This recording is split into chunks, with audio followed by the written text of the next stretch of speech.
Como vocês sabem, anualmente o presidente dos Estados Unidos ele faz um discurso lá para uma grande plateia, uma plateia de senadores, de deputados, de juízes da Suprema Corte, convidados, tal. Essa turma toda vai lá ouvir o presidente dizer o que está acontecendo nos Estados Unidos naquele determinado momento e o que ele tem pela frente, quais são seus planos, vamos chamar assim de maneira geral, tá?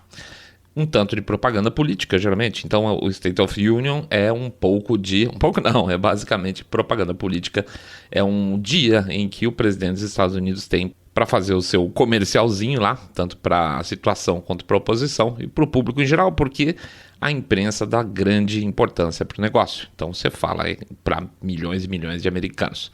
E, claro, obviamente, o Joe Biden tem o direito de fazer o State of the Union dele. E é o que ele fez no dia 1º, agora lá em Washington. Eu prometo não, como é que eu posso dizer? Eu juro de pé junto para vocês que eu fui com o coração extremamente aberto para ouvir o State of the Union desse ano. É o primeiro do Biden, né? Para ver o que sairia de lá. Qual a novidade que poderia ter? O que ele traria de diferente? E é incrível, gente. Por mais que você tente fazer essas coisas com o coração aberto, vamos chamar assim, muitas vezes fica complicado porque certas situações saltam na nossa cara assim, e a gente fica chocado ou com a cara de pau, ou com o nível de mentira, ou a propaganda mal feita, ou a mudança de lado que é feita como se nunca tivesse acontecido um fato antes e agora está acontecendo, e essa história é recorrente. O State of the Union dele foi uma coisa de verdade, gente, foi uma coisa assim, foi uma vergonha para quem é americano e tem um mínimo de senso crítico. E é sobre especificamente esse State of the Union desse ano que a gente vai falar no programa de hoje, tá bom? Daqui a pouco a gente volta.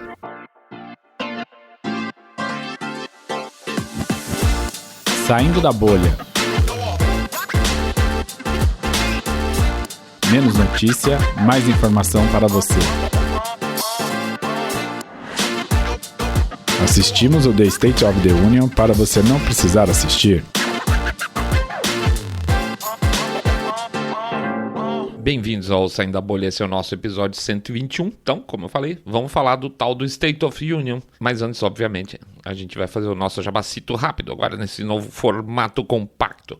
Vamos lá, vamos pedir para vocês entrarem no site www.saindabolha.com.br, clicar no botão follow, site novo, agora é follow. Pedir para seguir a gente também no Spotify e nas demais apps que aí reproduzem podcast, tá? Pedir também para seguir no YouTube, no canal Saindo da Bolha. E, finalmente, lembrar que a gente tem agora o nosso Pix, que fica aí marcado o código dele em todas as nossas postagens nas redes sociais, e que lá no YouTube tem um QR Code para quem preferir, tá? Durante o programa fica apresentando o QR Code lá.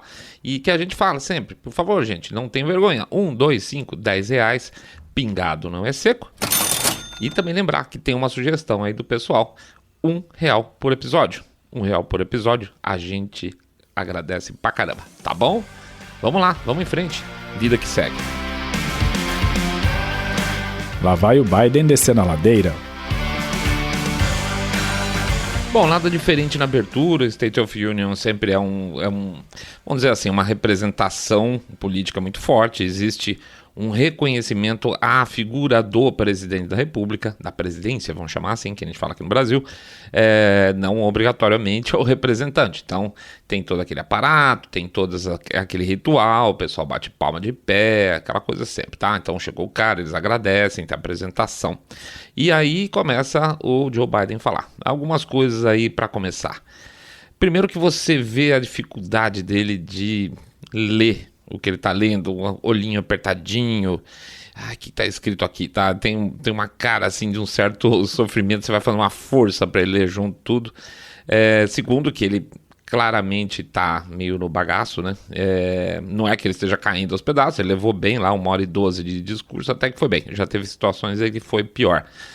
Tem a questão, atrás do presidente da República sempre fica a vice, na verdade, o líder da Câmara, que no caso é a do Congresso, na verdade, que é a Nancy Pelosi. A Nancy Pelosi, inclusive, no último State of Union com o Trump lá, ela rasgou o discurso dele, foi uma coisa muito bonita, super. Nossa, assim, um respeito enorme à presidência da República, tem os democratas, né? Desde que não seja deles, né? E aí ela tava numa felicidade incrível, muita piada em cima dessa felicidade incrível. Ela levantou em momentos errados para bater palma.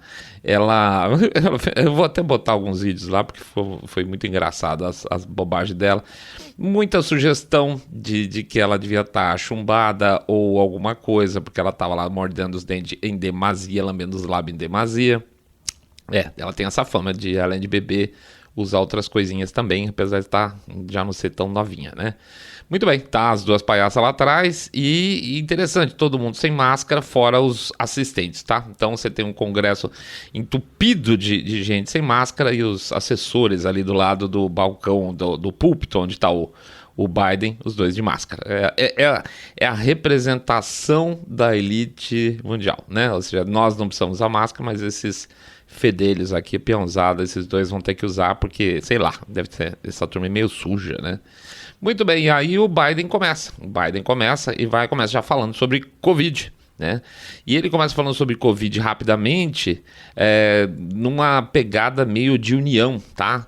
E ele usa uma expressão muito engraçada. Ano passado era diferente, mas agora estamos todos juntos, acabou, né? Então, assim, como se não fossem os próprios democratas. Já começa aqui, já começa as ironias aqui de cara.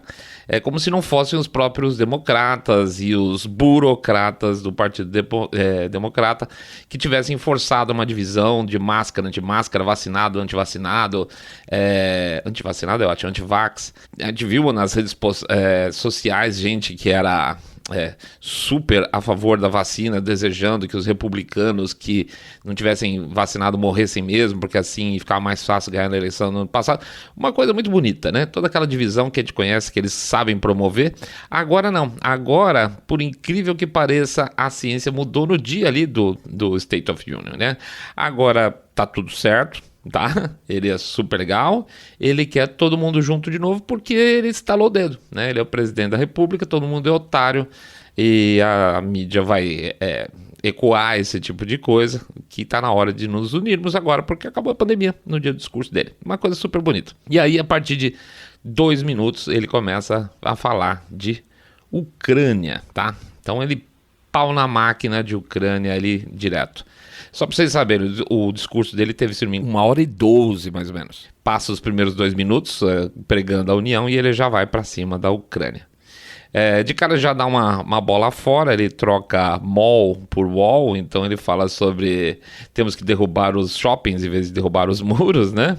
E sendo que, perdão, exatamente, sendo que o muro onde ele queria citar são os ucranianos que são batalhadores, os ucranianos que estão resistindo e tal, ele chama de mall. Tem aquele discurso muito chato dele, que ele usa desde os tempos da campanha, que ele falou que ele ia bater no Trump, ia dar soco no Trump. Ele é um... Puta, é ruim falar assim, mas é um velho bobo metido a tigrão, sabe como é que é? E ele tem esse discurso, inclusive, com relação à OTAN também, tá? Porque nós somos incríveis, tal, etc e tal. E ele entra numa toada muito maluca, parece lisérgico esse período, em que ele dá a entender que, apesar de ter acontecido isso, tinha sido feito um longo trabalho de antecipação e preparação que todo mundo sabe que não houve, tá?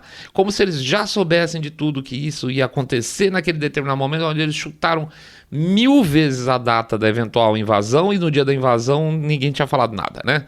Pois bem, então ele fala que teve uma super antecipação, que eles já estavam preparados. Não pegaram a gente de calça curta, não, a gente já sabia de tudo, nós falamos com nossos parceiros europeus, nós falamos aqui, falamos lá, etc e tal, mas não adiantou, como você viu, porra nenhuma, né? Então essa antecipação que ele tenta parecer, passa pelo processo das sanções, inclusive, né? Que olha, se for acontecer isso, nós vamos fazer sanções incríveis contra a Rússia, e a Rússia deu uma mega banana, foi do mesmo jeito para frente. Então, assim, não foi convincente, quer dizer, não é questão de ser convincente, as pessoas são convencidas do que elas querem, mas os fatos não comprovam o que ele fala, tá? E aí ele vai para cima dos oligarcas e dos líderes do regime russo, falando que ele vai acabar com eles, vamos confiscar os iates dessa turma. E é muito engraçado ver um dado interessante. Os 100 maiores oligarcas russos, essa elite corrupta russa, elas têm essa oligarquia, 100 pessoas, eles têm um patrimônio eu não vou lembrar exatamente, mas é um patrimônio equivalente aos 3 mais ricos dos Estados Unidos. Então precisa 100 oligarcas russos para bater nos 3 oligarcas norte-americanos, né? Bill Gates, mais Elon Musk, mais o da Amazon. Oh, meu Deus do céu, esqueci o nome dele. Jeff Bezos, isso, Mr. Obrigado. Então, se juntar Bill Gates, Jeff Bezos e o Elon Musk, dá a fortuna dos 100 maiores bilionários russos, tá? Não tem comparação. Então, essa coisa de chamar de oligarca russo como se ter rico em outro país fosse uma coisa negativa é muito engraçado. E aí continua com umas bravatas do tipo, eles não sabem o que está esperando por eles, tal. Não convence, de novo, é a história do velho Tigrão. Ele deixa claro também, num certo sentido, sem fazer muito barulho a respeito disso, que a OTAN está ali, mas que não está para o conflito não, tá? Que ela está para apoiar os países membros, basicamente é isso. Então não adianta ficar chamando a gente para guerra que a gente não vai não.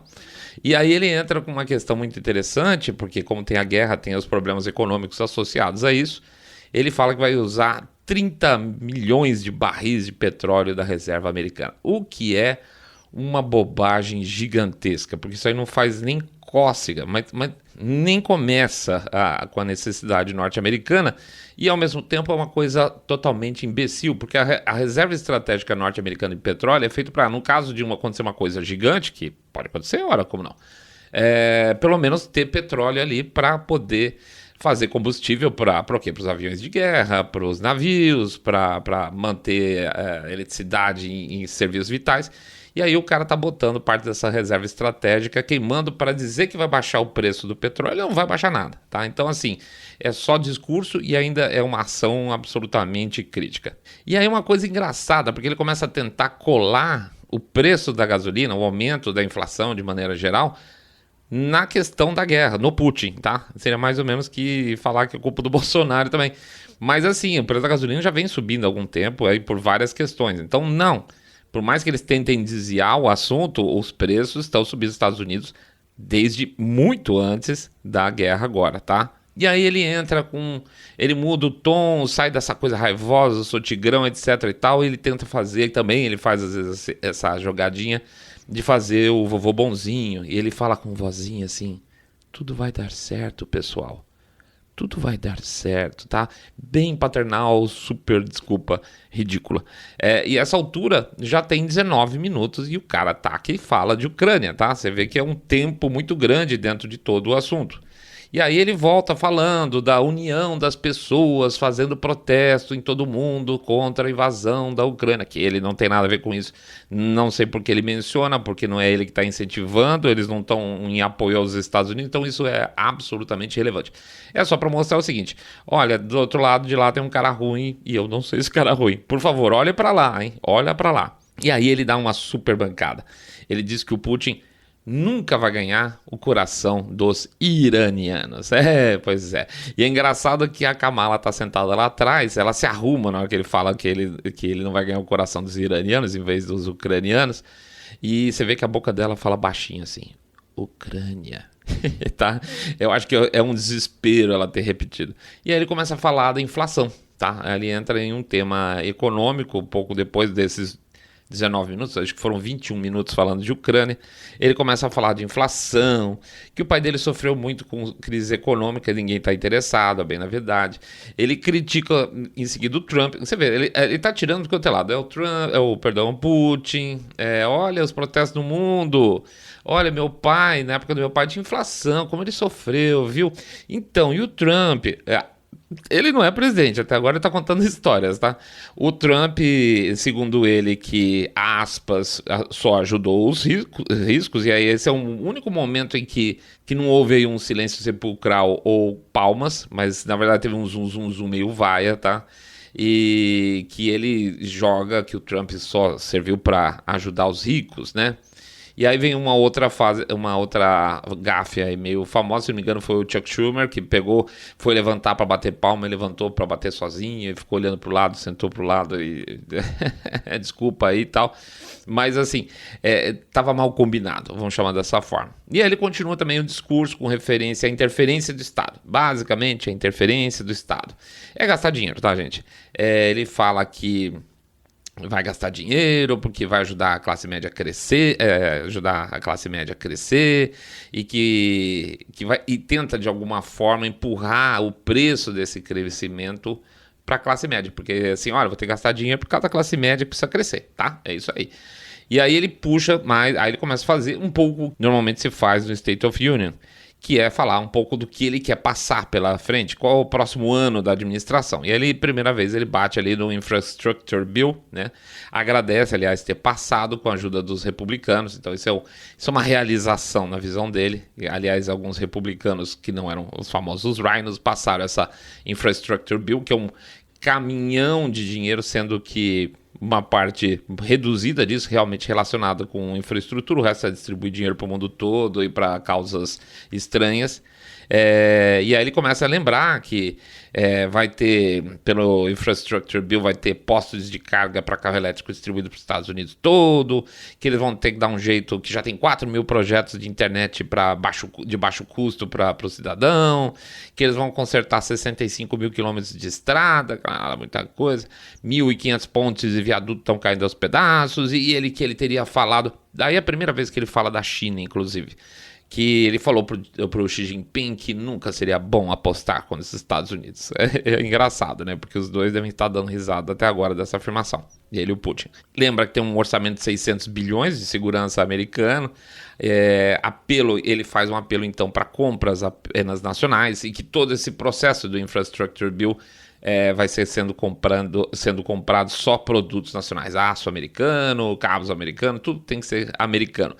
O que não é novidade nenhuma, porque o Trump já estava fazendo faz tempo, tá? Isso era uma característica muito típica das administrações anteriores, você fazer um programa de crescimento com investimento nacional, comprando produto estrangeiro, e o Trump, na época, estava fazendo isso, e era muito criticado, tá? Porque assim, se pensar em termos de, vamos dizer, pensar como um liberal, tá errado, não pode, porque realmente você tem que comprar aquilo que é mais barato, etc e tal.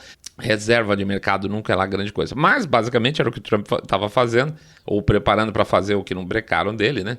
E aí agora o Biden está fazendo, então achando super bacana. Aí ele termina essa parte de segurança, ele se banana todo, ele fala se perde inteiro, começa a falar sobre a Intel fabricante de chips lá, de tecnologia, e inclusive o presidente da Intel tá lá, recebe palmas, né? Essa amarração típica aí do Estado com as grandes empresas. E ele faz uma aposta muito interessante, na verdade, ele faz um aperto meio estranho. Ele fala que a Intel vai desenvolver uma fábrica nova lá nos Estados Unidos, investindo 20 bilhões de dólares. Mas que se passar a legislação XPTO, a Intel pode passar a investir 100 bilhões ao invés de 20, entendeu? É uma coisa assim, do tipo, olha, se você me der subsídio, eu investo mais. Não é exatamente o que a gente chamaria por aí livre mercado, principalmente sabendo que a Intel é monopolista virtualmente, né? Outra coisa que enche muito o saco durante todo o programa dele, todo o discurso dele, é que ele começa todo bloco de informação falando folks, pessoal, rapaziada, folks. E assim, chegava um tempo, e eu acho que aqui eu devo estar mais ou menos uns 30 e tantos minutos de discurso, eu não sei quantas vezes eu já tinha ouvido falar folks, eu não aguentava mais. Outra mancada, muito engraçado, ele chama um sindicalista que tá lá sentado na plateia, o cara não levanta, bate palma pra ele mesmo, coisa ridícula, aí vem um menininho por trás, uns 12 anos, e chama, tipo, ó, levanta aí, ó, né? Não é pra você bater palma pra você mesmo e o presidente bater e você ficar sentadão, tipo, eu sou foda. Você tem que levantar e agradecer as palmas, né? Aí ele se embanana de novo e ele quer fazer uma uma pegada assim para mostrar que o Rust Belt lá, que é aquela região dos Estados Unidos, onde as fábricas estão tudo paradas, vai deixar de chamar Rust Belt e vai passar a chamar Rust Belt de novo. Tudo errado. Errou de novo, tá? E talvez a coisa mais... Nós estamos falando de economia ainda, né? Talvez a coisa mais idiota do discurso dele, de tudo, depois de retomar a inflação dentro da fala, seria a questão do combate à inflação, tá? E aí ele fala o seguinte, é muito engraçado. Existem duas formas de combater a inflação. Baixar os salários, eu não sei onde que ele viu isso, né? Que você pode combater a inflação baixando os salários, e ele é contra isso, e a Nancy Pelosi baixa a cabeça, tipo, não, a gente não vai fazer isso não vamos baixar os salários, não existe isso aí. Ou abaixar os custos, tá? Entendi? Então, quando você tem inflação, o que você faz? Você abaixa o custo, porque aí acabou a inflação, não é? Como é que eu nunca pensei nisso, rapaz? Que coisa boa! E ele fala, inclusive, que vários prêmios Nobel estão de acordo com o plano dele e tal, de abaixar os custos. Sei lá, a gente devia chamar o Maílson da Nóbrega, né? Pra fazer parte do grupo dele, né? Ainda que ele dê uns palpites de vez em quando. Enfim. E aí dá-lhe palmas e folks, enche o saco. Aí volta, quando termina essa parte que ele fala que baixar o custo, que ele não vai baixar salário, não. É USA, a parte democrata da plateia lá, gritando e tal. E aí ele encaixa aí um bordão novo, né? Porque, veja bem, o Build Back Better, que é quase um bordão do grande reset, tá complicado, né? E aí, por outro lado, você tinha um bordão muito forte, que era o MAGA, que virou MAGA, né? Que é o Make America Great Again. Então, o Make America Great Again colou pelo menos dentro da base republicana. E o Build Back Better não anda tão muito bem assim, então ele tá agora falando Building Better America, como ele fala, né? Aí vem uma outra coisa muito interessante, ele começa a falar dos planos dele, que o plano isso, que o plano deles é esse, o plano daquele lá. Fica parecendo que o cara tá num discurso de campanha eleitoral, muito estranho. Porque nós temos um plano de fazer isso, porque uma hora nós vamos mexer nisso, tá? Aquela coisa toda. Não, cara, você já é presidente, vai fazendo aí, tá? Mas não, é plano. Inclusive ele fala, daqui a pouco, mais pra frente a gente vai começar isso. Ah, então tá bom, não sei quando. Então um dos itens do plano deles é cortar os custos dos remédios. Olha que coisa interessante, que isso era um plano, mas não era um plano, era uma coisa que estava andando lá dentro da administração Trump e que de fato o americano paga o remédio muito mais caro que em qualquer lugar do mundo. Na época, ao invés de dar uma borrachada aí na coisa e falar como o Biden está falando, não, porque nós vamos controlar o preço do remédio, olha o perigo aí da coisa, o Trump na época falou o seguinte, olha, o distribuidor de remédio pode comprar o remédio em qualquer lugar do mundo, não só nos Estados Unidos mais. Então, esse era o ponto. Se você vende um comprimido a $20 nos Estados Unidos e a 4 na Inglaterra, e as proporções às vezes são essa mesmo, vai lá e compra na Inglaterra. Não tem problema nenhum, a gente não vai cobrar imposto por isso não. Ou seja, os caras vão vender mais barato na Inglaterra, mas a pílula vai voltar para os Estados Unidos. Então era uma maneira, óbvio, de criar uma concorrência para baixar preço com os próprios laboratórios, tá? Aí o Biden não, o Biden já fala, não, porque nós vamos lá, porque nós vamos comprar e nós vamos comprar mais barato. Então, de novo, você entra naquela questão do pôr dinheiro na iniciativa privada para benefício do cidadão. Sabe como é que é? Então, e aí ele vai e fala baixinho de novo, às vezes ele também tem esse esquema de falar baixinho, tudo vai dar certo, tal, né? Também falou em, de novo, gastar mais dinheiro, fazer uma redução de taxa, na verdade, retorno de impostos para quem investir, para deixar suas casas mais ecológicas, né? Para painel solar, para captação de água, etc. E dá-lhe dinheiro. Subsídio, discurso cheio de subsídio, parece programa político eleitoral brasileiro, né? Não é um discurso que ele fez sobre o que ele tem e o que ele pretende fazer, na verdade é um monte de promessa, tá? Ele volta de novo falando das corporations, tem que pagar a fair share deles, ou seja, que os grandes grupos, as grandes empresas têm que pagar mais imposto, etc e tal. E engraçado, você tem estados como na Califórnia, a gente já fez um programa sobre isso. Eu não vou lembrar o dado exatamente, mas uma coisa absurda, as grandes corporações lá na Califórnia já são responsáveis por praticamente 90 e tantos %, se eu não estiver exagerando, dos impostos coletados na Califórnia. Então, assim, o que acontece? O pessoal vai embora. Basicamente é isso. Então, ao invés de estragar Nova York, onde as corporações estão indo embora, Califórnia, onde as corporações estão indo embora, ou para o Texas ou para a Flórida, a ideia dele é, de repente, taxar mais as grandes corporações. Assim, elas vão logo embora dos Estados Unidos, tá? Esse é o grande plano do cara. E exatamente nesse ponto aqui, chega mais ou menos a metade do discurso dele, tá? E aí ele volta, vou contar mais tarde do meu plano, não sei quando é que é. E aí tá esperando o plano. Aí ele inventa mais uma novidade aqui, ele fala que teve um monte de fraude relacionada com o dinheiro aplicado para combate à pandemia. Interessante, hein, isso aqui. E que ele vai nomear agora um chefe procurador para investigar apenas fraudes relacionadas com o dinheiro aplicado em pandemia. Isso, de uma maneira geral, seria muito interessante. Eu gosto, se teve fraude é bom que se pegue mesmo. Agora tem que ver também se dentro desse ambiente persecutório que os democratas adoram, se isso não vai ser usado só para estragar nome de pessoas, estragar reputação de pessoas, na verdade, e perseguir inimigo político. Não duvido nada, tá? Não duvido nada. Toda essa grana que vai gastar com subsídio, com isso, com redução de juro, com pagamento, subsídio. E aí ele promete o quê? Redução de déficit, porque os republicanos gastam muito, né? Quando eles cortaram os impostos dos ricos, aumentou o déficit, e é verdade, o déficit aumentou mesmo. Então é o seguinte, nós vamos taxar mais os ricos, nós vamos gastar muito mais, nós vamos imprimir dinheiro, basicamente o que ele está falando, vamos imprimir dinheiro, porque aí não tem déficit. É bacana, né? Fácil assim. E aí, obviamente, o que vai acontecer? Vai falar de inflação daqui a 2 meses lá para frente. Ele fala também em bater firme, ele volta com a promessa de campanha dele, por isso que eu falei que parece muito uma campanha eleitoral, de $15 de salário mínimo, tá?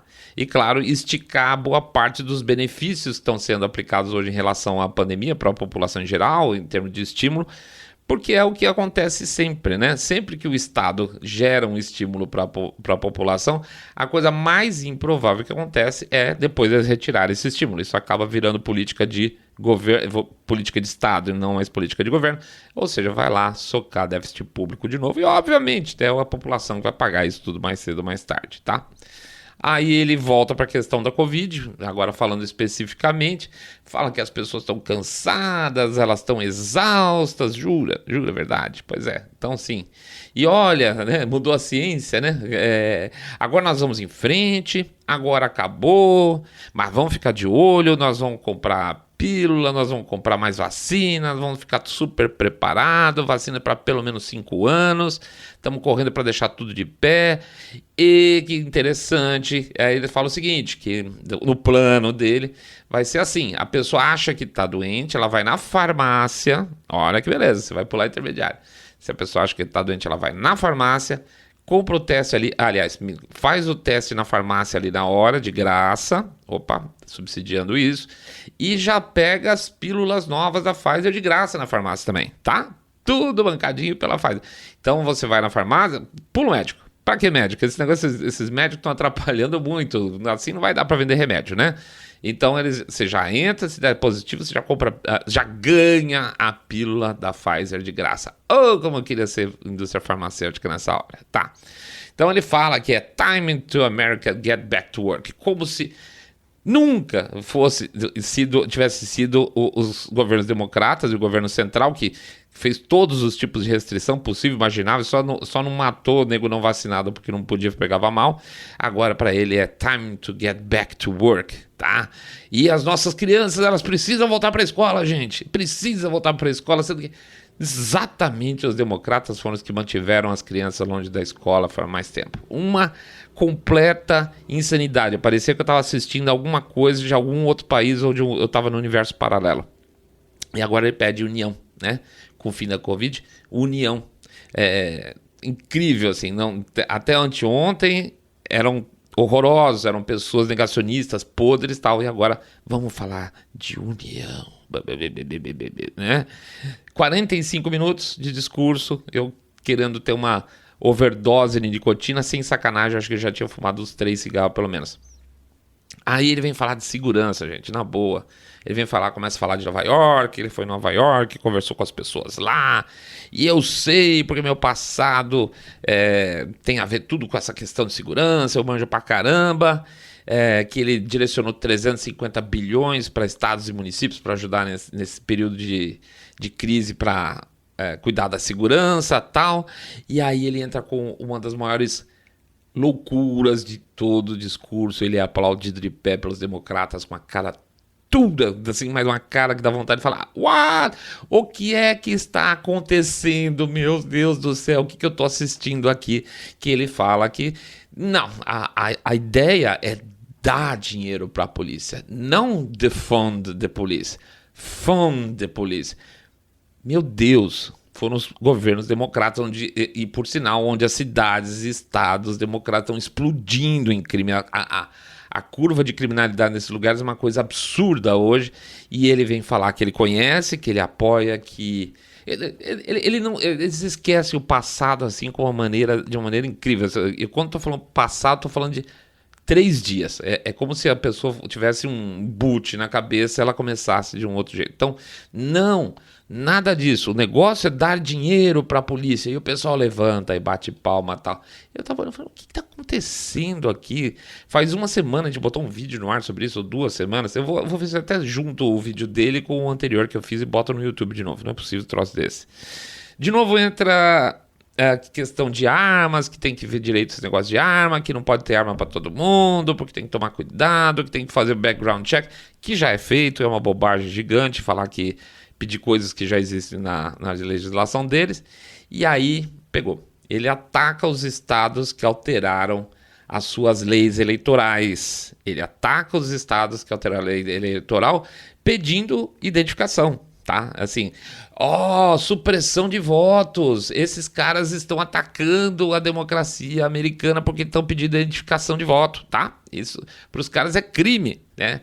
Na visão dele literalmente subverter a eleição, tá? Pedir identificação é subverter a eleição. Então ele quer mais identificação para quem quer arma e menos identificação para quem quer votar. E aí você vê a importância das coisas. E aí faltam 25 minutos, eu acho que eu vou conseguir terminar sem dormir. Aí ele volta a agradecer o Justice Breyer, né? Que foi o cara que eles estão aposentando agora, correndo para botar uma nova juíza na Suprema Corte lá, esqueci o nome dela, não vou conseguir lembrar. Falando que precisam acertar as leis da lei de imigração. Nesse momento aparece lá até o Ted Cruz batendo palma, com uma cara meio assim, mas ele tá batendo palma, porque realmente precisa ver isso. Depois ele vai lá e fala do Roe versus Wade, que é a questão do aborto, que é uma questão que vai ser muito quente esse ano e tem a chance de cair, por isso que eles estão correndo com essa mulher, para botar essa mulher lá. Fala de mulheres transgêneros, fala da crise de opioides, que eles são os grandes culpados porque eles escancararam as fronteiras dos Estados Unidos e tá enchendo de opioide lá no como é que chama aquele negócio lá deles lá? Eu vou chamar de opioide mesmo, esqueci o nome do remédio. Matando um monte de gente com remédio vindo da China, via México, né? Fronteiras abertas. Fala que vai dar mais dinheiro para os veteranos. Fala de um novo programa que me dá um certo arrepiozinho, que é um equivalente ao DARPA, segundo ele, que vai chamar ARPA, só que para fazer estudos científicos de remédio de alta complexidade. Não sei. E aí ele termina aí com um final dramático, patético, gritando, pseudo-patriótico. Péssimo ator. Você vê que o cara tá se esforçando para ter algum tipo de reação verdadeira e não rola, gente. Na boa, não é questão de pegar no pé, mas não rola. O cara simplesmente é 100% poliéster, tá? De verdade, gente. Foi um horror. Eu fiquei besta com a quantidade de coisas que eles fingiram que eles não viram do passado, com coisas que simplesmente não tinham nenhum suporte em realidade e de mudanças de opinião. Ele foi muito criticado, inclusive, porque simplesmente não falou do Afeganistão, né? Mas vamos só fazer uma parada aqui e a gente dá um fechamento rápido também. Resumão. Bom, a gente tá resumindo aqui, fazer uma paradinha para dar um resumo, só para você respirar um pouco, porque na verdade é isso que a gente falou. É uma sequência muito grande de bobagens, tá? Dá para dizer que é uma vergonha mesmo que aconteceu, seja pelas histórias repetidas, pelas mudanças de opinião, pela cópia de determinadas coisas que foram propostas por Trump, pelo excesso de propaganda eleitoral. Eles estão apavorados, né, gente? Eles estão apavorados de ter reeleição esse ano e a popularidade do cara só cai, a popularidade da vice é ridícula. As pesquisas mostram uma tendência a votar mais nos republicanos do que democratas, só lembrando que isso não é muito representativo, porque isso depende muito de estado para estado, tá? Ou seja, você pode ter um crescimento de eleitores republicanos, mas concentrado em estados republicanos, e isso não muda nada. Mas assim, a tendência não, é que mude de uma maneira generalizada. Tem, por exemplo, um distrito lá na divisa com o México, no Texas, que na última eleição teve, acho que, 12, em torno de 10% só de votos republicanos, que na última eleição municipal lá já foi 20 e tanto. Então isso é bastante preocupante para os caras. De qualquer forma, assim, não tem nada de novo, não tem nada que mostre, eventualmente, que o Biden não é aquilo que os americanos estão com medo que ele seja. Que ele é, na verdade, tá? Mostra um cara perdido, mostra um cara sem base nenhuma, sem base política, de raciocínio político, sem nenhum tipo de programa específico, um monte de projetos, de planinhos, tá? Relacionados com aquilo que a gente já sabe que estava na campanha eleitoral, inclusive que não foi feito. Fala de novo em subsídio. O que eles estão querendo basicamente é tentar fazer com que passe no Congresso nos próximos meses, voando um monte de projeto que ajude a tentar fazer com que a economia avance e eles percam por menos, ou pelo menos não percam, empatem, vamos chamar assim, tá? Porque eles sabem que a tendência, se a eleição fosse hoje, ia ser uma carnificina total. Então, nesse sentido, eles têm que apelar aí dentro do Congresso e, de alguma forma, aí ecoar para a população que, olha, se os republicanos não passarem isso que eu estou falando, eles são contra vocês, tá? Eu vou dar um monte de dinheiro de graça para todo mundo, vou pagar suas contas, vou te dar carro, vou te dar casa, vou te dar avião particular, vou fazer escambau de Madureira, se o Congresso republicano aprovar o que eu estou falando. Se não, a culpa é dos republicanos, a gente vai renovar o Congresso no final do ano com mais democratas aqui para conseguir fazer o que a gente precisa. Essa é a jogada, basicamente. Mas é basicamente tudo mentira. Até porque boa parte do que ele se propõe a fazer para o próximo ano, ele já poderia ter feito agora, certo? Então, eles têm maioria nas duas casas, tá? O Senado é um empate, mas tem a desempatadora geral, que é a Kamala Harris. Então, se eles não fizeram, é porque eles não tiveram capacidade de fazer. Na verdade, não. É porque eles não quiseram fazer. Basicamente é isso, tá? E outra, gente, dedicar praticamente um quarto do State of the Union para falar da Ucrânia é muito ridículo, principalmente sabendo que eles não fizeram nada para precaver a situação atual. E dentro do que está acontecendo agora, da forma com que ele fala, se fosse ele mexendo os pauzinhos para tudo tá se ajustando, também é um papo furado incrível, tá? Literalmente incrível. Então, é isso, gente. Biden continua sendo uma porcaria, não há diferença nenhuma, só que agora ele mostrou publicamente com o discurso que ele é o pior presidente dos Estados Unidos desde, sei lá, a Guerra Civil Americana. Beleza?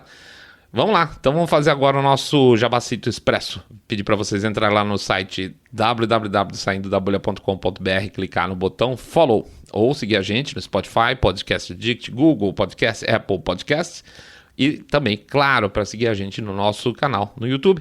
Lá no YouTube, clica no botãozinho do like, pede para seguir e tal, para receber notificação. Pede para anotar o nosso endereço no Telegram. bit.ly/Telegram Fembolha. bit.ly/Telegram Fembolha. Pede também, muito importante, para dar um share nesse episódio se gostou e contar para os seus amigos, fazer aquele boca a boca sarado, dizendo que vocês estão acompanhando um podcast cabeça direita, limpinho, supimpa, que detesta, abomina o politicamente correto e a administração Biden junto, tá bom?